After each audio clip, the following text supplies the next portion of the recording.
Slabo uro lahko slišala odziv vodstva termoelektrarne Šoštanj na revizijo načrta za sosežig.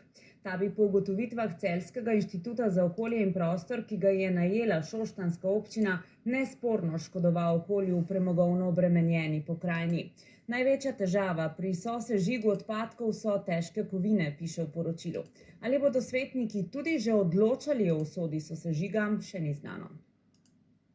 Donedavni generalni direktor Teša, zdajšnji prvi mož materinskega holdinga slovenskih elektrarn Viktor Vračar, bo šoštanjskim svetnikom vendarle predstavil poročilo o vplivih na okolje za sosežig, ki na Arso stoji vse od poletja. Revizija poročila pa je za Teš izrazito neugodna. Glede na izsledke revizije, presoje, seveda pričakujemo, da se bodo tako župan kot občinski svetniki opredelili odločno proti sosežigu in tudi s tem zaustavili vse postopke za njegovo izvedbo. Mi zahtevamo, da vsakdo, kateri bo to podpisal, se pravi, bo objavljen z imenom in priimkom v medijih.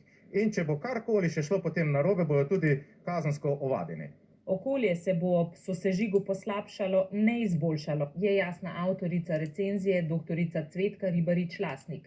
Vrednosti težkih kovin pri sosežigu predelanih odpadkov, torej SRF-a, so večje, kot so sedaj, ko kurijo le z lignitom.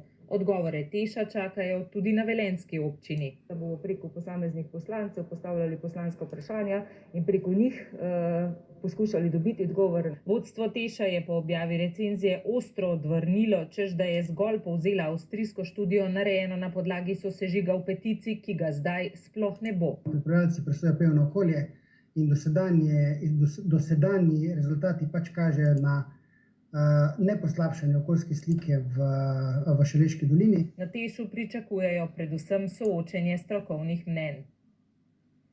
Jutri bodo mariborski svetniki potrjevali proračun